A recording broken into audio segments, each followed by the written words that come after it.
আসসালামু আলাইকুম। শুরু করতেছি মহান আল্লাহর নাম নিয়ে। তো এই আমাদের আজকের নতুন একটা কন্টেন্ট বের হলো, যেটা actually DSA and C plus plus. এখানে আজকে আমরা অ্যাকচুয়ালি ইন্ট্রোডাকশন দিব অ্যান্ড ফ্লো চার্ট সুডোকোডটা দেখাবো। দেন আপকামিং যতগুলো ভিডিও আসবে, দেন আরেকটা ভিডিও আসবে যেটা হচ্ছে ইনস্টলেশন, মানে আমরা ভিএস কোডে যে সি প্লাস প্লাস করবো, এটা অ্যাকচুয়ালি কিভাবে মানে একদম বলা যায় যে ওটার ওভারঅল বিষয়ে আমরা কথা বলবো, কিভাবে ইনস্টল করতে হয় সি প্লাস প্লাস, পুরো টার্মটাকে কিভাবে ভিএস কোডে করতে হয়। সো যে বা যারা ফ্লো চার্ট বা সুডো কোড পারেন, এটা অ্যাকচুয়ালি তাদের জন্য না। আপনারা হয়তো বা নেক্সট ক্লাসগুলো থেকে হয়তো বা কোডগুলো দেখতে পারবেন। সো প্রথমত ডিএসসি করার জন্য, মানে আমাদের ডাটা স্ট্রাকচার অ্যালগোরিদমটা ঠিকঠাক মতন করার জন্য আমাদের কয়েকটা জিনিস আগে শিখে নিতে হবে। প্রথমত কন্ডিশনাল লুপ, দেন অ্যারে, পয়েন্টার, স্ট্রিং, রিকারশন। এইগুলো যখন আপনার ভালো মতন শিখা হয়ে যাবে, তখন আপনি sorting, searching, link list, graph tree এগুলো খুব ভালো মতন করতে পারবেন। সো আমরা অনেক সময় তো বা ডিএসএ করার সময় হয়তো অনেক সময় বুঝি না যে লুপ কেন ইউজ করা হইতেছে, অ্যারে কেন ইউজ করা হইতেছে, বা আমাদের এগুলো সম্পর্কে খুব একটা আইডিয়া নাই। আমরা হয়তো বা ভালো মতন কোডিংগুলো শিখি নাই বিধায় এরকম প্রবলেম হতে পারে। সো এনিওয়েজ, ভয় পাওয়ার কিছু নাই, আমি স্টেপ বাই স্টেপ ইনশাল্লাহ এগুলা ওয়ান বাই ওয়ান করে শিখাবো। সো আমরা এটা হচ্ছে আমাদের ফার্স্ট টপিক, যেখানে আমরা একটু ইন্ট্রোডাকশন দিলাম বা ফিউচার আমরা কি কি করবো, এখানে আমরা মিনি প্রজেক্ট করেও দেখাবো। অ্যান্ড আজকের টপিকটা mainly flow chart and pseudo code. So then আমরা ভিএস করে কিভাবে সি প্লাস প্লাসের এনভায়রনমেন্ট সেট আপ করতে, সেটা নিয়ে একটা ছোট্ট ভিডিও বানায় দেন আমাদের কোডের পার্ট শুরু হয়ে যাবে। সো প্রথমত flow chart. So flow chart actually কি? এটা একটা ডায়াগ্রাম, একটা সলিউশনটাকে আমরা ডায়াগ্রাম হিসাবে রূপান্তরিত করি। যেমন আমরা এখন দুইটা সাম যোগফল করব, সাপোজ এরকম করে আমরা একটা করে ফেললাম। যা সাম বলতে আমরা কি বুঝি? দুইটার যোগফল মানে কি? প্রথমে শুরু করলাম, দেন ইনপুট নিলাম, then sum equal to A plus B করলাম, দেন প্রিন্ট নিলাম, দেন এন্ড নিলাম। এটা তো আমরা সবাই জানি। এখন এটাকে অ্যাকচুয়ালি ফ্লো চার্টটা কিভাবে লিখতে হয় বা করতে হয়, ফ্লো চার্টটা মানে ডায়াগ্রাম আকারে নোট করতে হয়। সো এটার কম্পোনেন্টসগুলো কি? সো প্রথমত স্টার্ট বা এক্সিট যেটাই বলেন না কেন, সেটা অ্যাকচুয়ালি একটা ওভাল শেপের শো হয়। দেন ইনপুট এবং আউটপুট একটু কিছুটা রম্বাস বা প্যারালোগ্রাম যেটাই বলেন না কেন এই আকারে শো হয়। দেন প্রসেস, প্রসেস বলতে বোঝাচ্ছে যেমন ধরেন এখন আপনি যেমন যোগ বিয়োগ করলেন, বা আপনার একটা কন্ডিশন যেমন বললেন যে আমি ওইটা সমান সমান এইটা, মানে আমার এই প্রসেসের ক্ষেত্রে এই কাজটাই করবে, সেরকম ক্ষেত্রে। সো যেমন ধরেন আমি যদি শর্টকাটে বলি sum equal to A plus b, এটা একটা প্রসেস না? এই প্রসেসের জন্য আপনার এইভাবে আইডেন্টিফাই করতে হয়। অ্যান্ড ডিসিশন বলতে আমরা যেটাকে কন্ডিশন বলি, যেমন ধরেন আমরা যখন এটা কিছুক্ষণ পর আমরা কিছু প্র্যাকটিস করে দেখাবো, লাইক এটা অড অর ইভেন, এটা কি প্রাইম নাম্বার কিনা, এইটা মিনিমাম না ম্যাক্সিমাম, এই ক্ষেত্রে আমাদের একটা ডিসিশন নিতে হয়, যেটা দেখতে আমাদের কিছুটা এরকম like a diamond shape. And আমাদের যখন ওভারঅল বিষয়গুলো যখন কানেক্টেড করতে হবে, তখন আমাদের অ্যারো ইউজ করতে হবে। সো ফ্লো চার্টের বেসিক পার্ট আমাদের ডান, মানে যে কিভাবে আমাদের আঁকতে হবে। সো এখন আমরা কিছু এক্সাম্পল দেখি, যেখানে আমি এক পাশে ফ্লো চার্ট আর এক পাশে সুডো কোড করে দেখাবো। সো খুব কেয়ারফুলি দেখবেন, এটা যারা ধরতে গেলে ইন্টারমিডিয়েট স্টুডেন্ট আছেন বা যারা আইসিটি নিয়ে পড়াশোনা করতেছেন, বা আমাদের অনেক সিএসসি স্টুডেন্টদেরও কিন্তু ফ্লো চার্ট সুডো কোড কাজে লাগে। সো একটু কেয়ারফুলি দেখবেন কেমনে কি করতে হয়।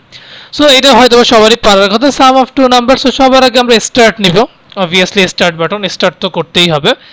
দেন আমাদের ইনপুট এ এবং বি নিতে হবে। ইনপুট এ বি কেন নিতে হবে? আমরা যে দুইটাকে যোগফল করব, ওই কারণে আমাদের ইনপুট এ আর বি নিতে হচ্ছে। আগে আমাদের দুইটা টার্মস নিতে হচ্ছে, দেন আমরা একটা রিড করে দেন একটার ভিতরে রাইট করব। Am I right or wrong? ঠিক আছে। সো এখন আমরা প্রসেস বলতে কি, আমরা এ প্লাস বি যে করবো এটা সামের মধ্যে স্টোর করে রাখবো। দ্যাটস আমি প্রসেসের মধ্যে কি লিখলাম, sum equal to A plus b. After that আমরা সামটাকে প্রিন্ট করে দিব, যেটা আউটপুট আকারে আসবে। সো সাম প্রিন্ট সাম করে দিলাম, আফটার দ্যাট আমার এক্সিট হয়ে যাবে। সো এখন আমাদের এটাকে পরিপূর্ণ করার জন্য কি করতে হবে, জাস্ট অ্যারো সাইনগুলো অ্যাড করে দিতে হবে। কেমন? এই যে অ্যারো সাইনগুলো অ্যাড করে দিলাম। এখন সুডো কোডটা আমাদের কি হবে? সুডো কোডটা আমাদের প্রথমে বলবো স্টার্ট, দ্বিতীয়ত হচ্ছে ইনপুট এ এন্ড বি, তৃতীয় হচ্ছে sum equal to A plus b, চতুর্থ হচ্ছে প্রিন্ট সাম, এন্ড লাস্ট হচ্ছে এক্সিট। দেন আমরা যদি এরিয়া অফ স্কোয়ারটা করি, সো এরিয়া অফ স্কোয়ার বলতে আমরা কি বলতেছি, যে এরিয়ার মানে স্কোয়ারের এরিয়াটা বের করা। সো স্কোয়ারের ফর্মুলা কি, এরিয়া অফ স্কোয়ারের ফর্মুলা কি, লেন্থ ইনটু লেন্থ। বা সাইড ইনটু সাইড, যেটাই বলেন না কেন সেটা। সো আমরা এটাকে যদি এখন ফ্লো চার্ট আকারে করি, সবার আগে স্টার্ট করতে হবে। দেন আমরা একটা নিলাম, মানে ইনপুট আকারে এ নিলাম, যেটা অ্যাকচুয়ালি আমরা সাইড বোঝাচ্ছি বা লেন্থ বোঝাচ্ছি, মানে এ ইনটু এ, এর জন্য একটা এ নিলাম। আফটার দ্যাট এটার আমাদের প্রসেস কি হবে, area equal to A into A, which means a side into side বা লেন্থ ইনটু লেন্থ, এনিওয়েজ ঠিক আছে, এরকম করলাম। আফটার দ্যাট প্রিন্ট এরিয়া করলাম and at the last exit করে দিলাম। আবার কি হবে, লাইনটাকে ঠিক রাখার জন্য আমাদের এই অ্যারো সাইনগুলো দিয়ে দিতে হবে। এখন আমাদের শুরু করতে কি হবে, স্টার্ট, দেন ইনপুটের ইনপুটে, then area equal to A into A, 4 হচ্ছে print area and at the last হচ্ছে exit. After that minimum of 2 numbers. এখন মিনিমাম অফ 2 নাম্বারস বলতে আমরা কি বুঝছি, মানে সবচেয়ে কম বা কোনটা সবচেয়ে কম বোঝাইছে সেটাই মিনিমাম বা ম্যাক্সিমাম। মিনিমাম বলতে সবচেয়ে কম যেটা, ম্যাক্সিমাম মানে হচ্ছে সবচেয়ে বেশি যেটা। সো এইখানে আমাদের দেখি ফার্স্ট অফ অল স্টার্ট করতে হবে, দেন ইনপুট এ এন্ড বি নিতে হবে, কারণ কম্পেয়ার করতে হবে। রাইট নাও যেহেতু আমি বলে ফেলছি অলরেডি, কম্পেয়ার করতে হবে। সো কম্পেয়ার করার জন্য আমাদেরকে একটা ডিসিশন মেক করতে হবে না, এটা কি এ কি বি এর থেকে ছোট না বড়, এটা কি আমাদের দেখতে হবে না। সো এখানে আমরা একটা কন্ডিশনের ডিসিশনের জন্য একটা ডায়মন্ড নিয়ে নিলাম, যেখানে বলছি এ যদি বি এর থেকে ছোট হয় তাহলে তুমি ইয়েস করবা, ইয়েস করে বলবা প্রিন্ট এ। কিন্তু যদি এ বি এর থেকে ছোট না হয় তখন আমরা নো দিয়ে বলবো print b. At the last আমরা কি করব, জাস্ট অ্যারোগুলো কানেক্ট করে দিব অ্যান্ড একটা এক্সিট বাটন নিয়ে প্রিন্ট বি এবং প্রিন্ট একে শেষ করে দিব। কন্ডিশন যেটাই হোক, আমার কন্ডিশন তো শেষ হতেই হবে, সো প্রিন্ট বিটা আমরা করে দিলাম। সো এটা বলতে আমরা কি বুঝি, সর্বপ্রথম স্টার্ট, দেন ইনপুট নিছি এ বি, দেন এ থেকে বি কে আমরা যে কন্ডিশনটা দেখবো, যে আমরা তো দেখতে হবে যে এটা আদৌ হচ্ছে কি হচ্ছে না। সো এ যদি বি এর থেকে ছোট হয় তাহলে আমরা ইয়েস করে বলবো প্রিন্ট এ, কিন্তু এ যদি বি এর থেকে ছোট না হয় তখন আমরা করব print b. At the last exit করে দিলে আমাদের কন্ডিশন শেষ। এখন আমাদের সুডো কোড লিখতে হবে, start input a and b. এখন এ লেস দেন বি এর জন্য আমরা অ্যাকচুয়ালি ইফ এলস কন্ডিশনটা অ্যাপ্লাই করব। So if a less than b তাহলে প্রিন্ট এ করো, এলস যদি এলস প্রিন্ট বি করো। আফটার দ্যাট এক্সিট করে দাও। এটা হচ্ছে মিনিমাম অফ 2 নাম্বারস। সো এখন এতক্ষণ অবধি 3টা করালাম। এখন আমরা যাব আরেকটু ট্রিকিতে, এটা হচ্ছে is number odd or even. এখন অড অর ইভেন বলতে আমরা কি বুঝি, অড অর ইভেন বলতে আমরা বুঝছি যখন আমরা একটা ভাগকে বা ডিভিশনকে যখন আমরা অ্যান্সার করে ভাগশেষ, যেটাকে আমরা রিমাইন্ডার বলি, ভাগশেষ বা রিমাইন্ডার যদি 0 আসে তাহলে এটা হবে ইভেন, যেটাকে আমরা জোড় সংখ্যা বলি। আর যদি আমাদের ভাগশেষ 1 আসে তখন এটা বিজোড় হবে, হুইচ ইজ অড। সো এটা আমরা মানে কি, যদি n% 2 সমান সমান 0 হয় তাহলে ইভেন অথবা অড।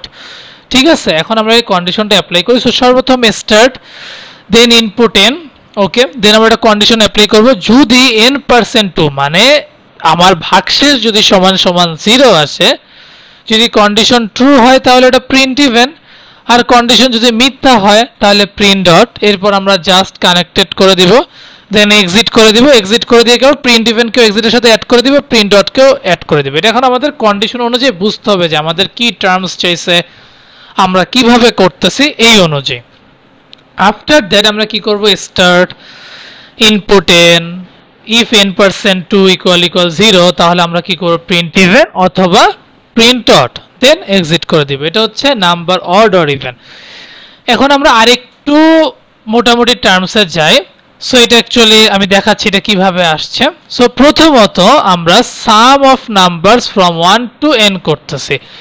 সো 1 to n পর্যন্ত আমরা যোগফল করব, যেখানে আমি অলরেডি আগে বলেই দিচ্ছি যে 1 to n = 10, মানে n এর মান আমি 10 চাচ্ছি, মানে n সমান সমান 10, মানে আমি 1 থেকে 10 এর যোগফল চাচ্ছি। সো এই ম্যাথটা করার জন্য বা এই ফ্লো চার্টটা করার জন্য আমাদের ফার্স্ট অফ অল কি করতে হবে, আমাদের কাউন্ট 1 ধরতে হবে এবং সাম 0 ধরতে হবে।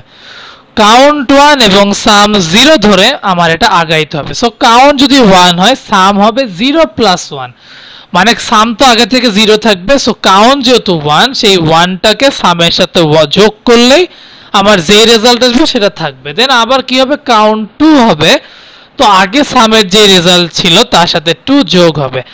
দেন আমাদের এরকম করতে করতে কাউন্ট 10 যখন আসবে তখন আমরা এই যে সামের আগের যোগফলের সাথে জাস্ট 10 যোগ করে দেব। Condition clear? সো আমাদের এখানে ফার্স্ট অফ অল কি নিতে হবে, আমাদের আগে ইনপুট n নিতে হবে, দেন কাউন্ট 1 আর সাম 0 ধরতে হবে, দেন কন্ডিশনটা বোঝাতে হবে। এখানে কন্ডিশন আমরা কি করব, কন্ডিশন বলতে হবে যে আমার কাউন্ট n এর থেকে ছোট বা সমান হবে। কারণ আমার কাউন্ট যদি n এর থেকে বড় হয়ে যায় তখন কিন্তু আমার কন্ডিশন আসবে না, যেহেতু আমি অলরেডি n কে এই টার্মসটা বলে দিয়েছি যে n সমান সমান 10। তাহলে আমি যদি এখন কাউন্ট সমান সমান 1 এর উপরে যাই বা মানে 10 এর উপরে যাই, তাহলে আমাদের কি হবে, সো 10 এর উপরে গেলে আমাদের কি হবে, আমাদের 10 এর উপরে গেলে কন্ডিশনটা সত্য হবে না। দ্যাটস আমি বলে দিচ্ছি যে এইটা মিথ্যা। এনিওয়েজ আফটার দ্যাট আমরা কি করব, এখন আমরা ফ্লো চার্টটা করি। সো সবার আগে স্টার্ট, দেন ইনপুট n নিলাম, দেন কাউন্ট 1 সাম 0 নিলাম। আফটার দ্যাট এগুলো আমরা মানে আগে থেকে লাইনগুলো টেনে টেনে রাখতেছি যাতে আমাদের কষ্ট না হয়। দেন আমি বলছি কাউন্ট যদি n এর থেকে ছোট বা সমান হয়, এই কন্ডিশনটা যদি সত্যি হয়, এই কন্ডিশনটা যদি সত্যি হয় তাহলে আমরা কি করব, সাম equal to sum plus count. এই যেটা আমি বলছি যে আমার কাউন্ট 1 হতে হবে, সাম 0 হতে হবে। যদি এই কন্ডিশনটা সত্যি হয় তাহলে আমি সাম equal to sum plus count করব। আফটার দ্যাট আমরা আবার কি করব, আমরা আবারও করব হচ্ছে সাম আর কাউন্টের যত কাজ শেষ, তাহলে আমরা আবারও count equal to count plus 1 করব। এইটা কন্ডিশনটা আমাদের আবার কি হবে, আমাদের আবার এই কাউন্টের মধ্যে যাবে। কন্ডিশন যদি সত্যি হয় এটা চলতেই থাকবে চলতেই থাকবে চলতেই থাকবে, সো এইভাবে করতে থাকবো। আফটার দ্যাট আমাদের কি করতে হবে, আমাদের যদি কন্ডিশনটা মিথ্যা হয়, কন্ডিশনটা যদি মিথ্যা হয় তখন আমাদের কি করতে হবে, তখন আমাদের কি করতে হবে, তখন আমাদের জাস্ট আমরা বলে দিব প্রিন্ট সাম করে এক্সিট করে দিব।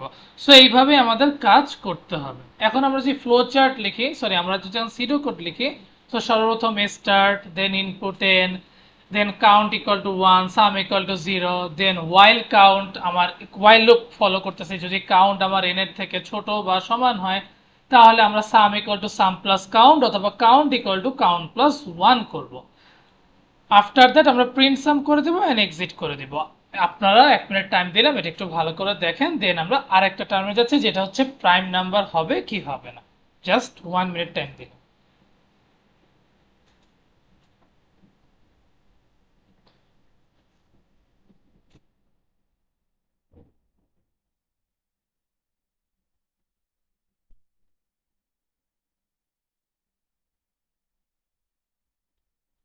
ওকে, সো রাইট নাও আমরা is number prime or not কিনা। সো প্রাইম নাম্বার কাকে বলে, প্রাইম নাম্বার হচ্ছে যে নিজেকে এবং 1 দ্বারা ছাড়া আর কারো সাথে আসে না। যেমন ধরেন 4 কিন্তু প্রাইম নাম্বার না, 4 কে 2 দিয়েও ভাগ করা যায়, 1 দিয়েও ভাগ করা যায়, 4 নিজেকে দিয়েও ভাগ করা যায়, কিন্তু 2 কে কিন্তু আপনার 1 এবং 2 ছাড়া কারো দ্বারা ভাগ করা যায় না। সো প্রাইম নাম্বার সেই যে 1 এবং নিজে দ্বারা ভাগ করা সম্ভব, কিন্তু 1 কিন্তু প্রাইম নাম্বার না, এটা মাথায় রাখবেন। আর এখানেও একটা মজার ব্যাপার হচ্ছে 2 হচ্ছে একমাত্র ইভেন প্রাইম নাম্বার যে একমাত্র ইভেনের মধ্যে পড়ছে, বাকি আর একটাও ইভেন নাম্বার পাবেন না যে কিনা প্রাইম নাম্বার। ওকে, এটা আপনাদের কোশ্চেন জিজ্ঞেস করতে পারে যে আমাকে বলেন তো বা বলো তো কোনটা অ্যাকচুয়ালি ইভেন প্রাইম নাম্বার, তাহলে আপনারা যদি বলতে পারেন 2 হচ্ছে ইভেন নাম্বার, একটা ইভেন নাম্বার যেটা অ্যাকচুয়ালি 2। এনিওয়েজ এখন আমাদের কন্ডিশন অনুযায়ী আমরা সাপোজ ইভেন নাম্বার বের করব। সাপোজ এখন আমি দেখতে যাচ্ছি আমার 7 ইভেন নাম্বার কিনা।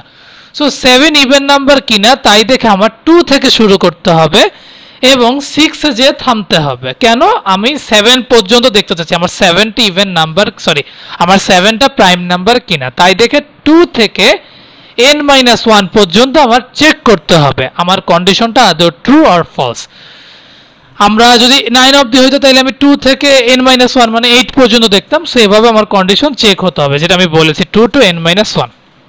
এখন আমরা is number prime or not সেটা দেখবো। সো সবার আগে স্টার্ট করে দিব, দেন ইনপুট n, দেন আমার i সমান সমান 2 থেকে শুরু হবে, যেহেতু 1 আমাদের কোনো প্রাইম নাম্বার না, দ্যাটস ওয়াই i সমান সমান 2 হতে হবে। আফটার দ্যাট আমার কন্ডিশন চেক করতে হবে কি যদি i n-1 এর থেকে ছোট বা সমান হয়। এখন আপনার চাইছে কত, 7। এখন আমি n-1, এখন যখন আমার 5 এ চলে আসবে, মা আমি এখন বললাম আমার আইটা 6 চলে আসছে, এখন আমার সর্বোচ্চই আছে 5, তাইলে তো আর হবে না, হবে। সো যখন আপনার কন্ডিশন এটা মিথ্যা হবে তখন আলাদা, কিন্তু কন্ডিশনটা যদি সত্যি হয় আমাদের ইয়েস যাব, এইখান থেকে আমাদের আরেকটা কন্ডিশনের উৎপাদন হবে। সো এটা কি, সর্বপ্রথম আমাদের i less than equal n minus one কিনা, যদি এটা সত্যি হয় তাহলে আমাদের আরেকটা কন্ডিশন হবে যেখানে বলা হয়েছে, এটা আমরা পরে ডিসকাস করছি। সো ইয়েস যদি হয় তাহলে আমাদের একটা কন্ডিশন হবে, কিন্তু যদি নো হয় তাহলে আমাদের এটা প্রিন্ট প্রাইম হয়ে যাবে। বুঝতে পারছি? সো প্রথমত স্টার্ট ইনপুট i সমান সমান t, দেন একটা কন্ডিশন দিলাম, যদি এটা সত্যি হয় তাহলে আমাদের আরেকটা কন্ডিশন হবে, আর যদি এটা মিথ্যা হয় তাহলে আমরা প্রিন্ট প্রাইম করে ফেলবো। এখন আমরা আসি এই কন্ডিশনটা নিয়ে, প্রিন্ট প্রাইমের জন্য চলে আসছে। প্রিন্ট প্রাইম মানে কি, যখন দেখবেন আমার এইটা, যেমন এখন আমি 7 করতেছি, সো আমার এখানে সর্বোচ্চ 6 অবধি আসবে। এখন যখন আমি 7 কে কল করবো তাহলে 7 কি 6 এর থেকে ছোট? অবভিয়াসলি না, তাহলে এই কন্ডিশনটা মিথ্যা, দ্যাটস এ প্রিন্ট প্রাইম। আর যতক্ষণ না এই কন্ডিশনটা মিথ্যা হচ্ছে ততক্ষণ আমার প্রিন্ট প্রাইম আসার কোনো চান্স নাই। ওকে, এখন কন্ডিশন যেহেতু সত্য তাহলে n% টু n% i, মানে আমি বলছি যে n যদি আমি i দ্বারা ডিভাইড করে আমার ভাগশেষ 0 আসে তাহলে আমার ইয়েস কন্ডিশন কি আসবে, এটা নন প্রাইম, এটা প্রাইম নাম্বার না। কিন্তু যদি এই কন্ডিশনটা মিথ্যা হয় তখন আমার i equal to i plus 1 করতে হবে। সো i প্লাস 1 ইকুয়াল করে আমাদের কি করতে হবে, আবার এই কন্ডিশনটা চেক করতে হবে। কারণ দেখেন, এখন আমি যদি আপনাকে বলি i সমান সমান 2 আর n সমান সমান হচ্ছে 9, এখন 9 কে 2 এর থেকে 9 কে 2 এর থেকে মানে ভাগশেষ করলে কি আপনার 0 আসবে? 0 তো আসবে না। সো 0 না আসলে আমাদের কি করতে হবে, আবারও i প্লাস i করতে হবে, এরকম কাউন্ট করতে হবে। সো এইভাবে করতে করতে যে দেখবো যে আমার কন্ডিশনটা কখন ই আসে। এখন যেহেতু এটা প্রাইম অর নট প্রাইম, এটা করার জন্য আমাদের এই কন্ডিশনটা, এই ফ্লো চার্টটা ফলো করতে হয়েছে। এখন অ্যাট দ্য লাস্ট কি করতে হবে, এক্সিট করতে হবে, যেখানে প্রিমটাও এক্সিট হয়ে যাবে, প্রাইম নট প্রাইমটাও, প্রিন্ট নট প্রাইমটাও এক্সিট হয়ে যাবে। এখন সিডো কোডটা কি, স্টার্ট, দেন আমাদের ইনপুট n, দেন আমাদের i সমান সমান 2। এখন আমরা হোয়াইল লুপ বলছি, হোয়াইল লুপ হচ্ছে i যদি n এর -1 এর থেকে ছোট বা সমান হয় তাহলে আমরা এখানে একটা ইফ কন্ডিশন ইউজ করব। ইফ কন্ডিশন হচ্ছে n% সমান সমান 2, যেটা অ্যাকচুয়ালি আমার এখানে একটু ভুল আছে, এখানে n%i সমান সমান 0 হবে। আমি যদি একটু দেখাই, আচ্ছা এটা আপনারা ঠিক করে নেবেন, n%i সমান সমান 0। যদি এটা ট্রু হয় তাহলে আমরা প্রিন্ট করব নন প্রাইম, আর যদি মিথ্যা অথবা এক্সিট করে যাব। আর কন্ডিশনটা যদি মিথ্যা হয় তাহলে আমরা i প্লাস 1 এ চলে যাব। ঠিক আছে? আর হোয়াইল যখন আমাদের এই ভিতরের কাজ শেষ তখন আমরা কি করব, প্রাইম করে দেব। এই যে এটা কিন্তু হোয়াইল লুপের কাজের মধ্যেই পড়ছে, হোয়াইলের মধ্যে কিন্তু প্রিন্ট প্রাইম পড়ছে। আফটার দ্যাট আমরা এক্সিট করে দিব। সো এটা হচ্ছে ইভেন নাম্বার আর প্রাইম নাম্বারের মধ্যে কিভাবে করতে হয়, ফ্লো চার্ট করতে হয়, কিভাবে সিডো কোড করতে হয়, কিভাবে অড ইভেনের করতে হয়, কিভাবে একটা সামেশন 1 থেকে n অবধি করতে হয়, এগুলো নিয়ে কথা বলছিলাম। নেক্সট ক্লাসে অ্যাকচুয়ালি এটা ক্লাস হবে না, নেক্সট ক্লাসটা আমরা অ্যাকচুয়ালি নেক্সট ক্লাস অবভিয়াসলি আমরা করব, যেখানে কোড করে দেখাবো। তার আগে আমরা এনভায়রনমেন্ট সেটআপ করে দেখাবো যে কিভাবে এনভায়রনমেন্টটা সেটআপ করতে হয়। সো এটা খুব ভালো মতন প্র্যাকটিস করতে থাকেন, ফ্লো চার্টটা একটু ভালো করে দেখেন। এটা যারা বিশেষ করে ফ্লো চার্ট বা সিডিও কোডটা খুব ইম্পর্টেন্ট, এটা তাদের জন্য, বিশেষ করে এটা ইন্টারমিডিয়েটে খুব কাজে লাগবে। সো এটা আপনারা দেখতে থাকেন। এতটুকুই আজকে পর্যন্ত। নেক্সট ক্লাস থেকে আমরা ইনশাআল্লাহ কোড করা শুরু করব। আমরা সবার আগে একটু ভেরিয়েবল, ডাটা টাইপস এগুলো নিয়ে কথা বলবো, দেন অ্যারেতে আসবো। এইভাবে করে করে আমরা একটা ক্লাস করতে থাকবো। So best of lakh. এটা একদম পুরোপুরি সম্পূর্ণ ডিএস এর এই প্লেলিস্টটা হবে সম্পূর্ণ আপনার কোডিং রিলেটেড। একটু হয়তো থিওরি থাকবে কিন্তু ম্যাক্সিমামে কোড রিলেটেড থাকবে। So best of luck, keep practising, and যাওয়ার আগে একটাই কথা, keep faith on yourself and take a challenge. Thank you.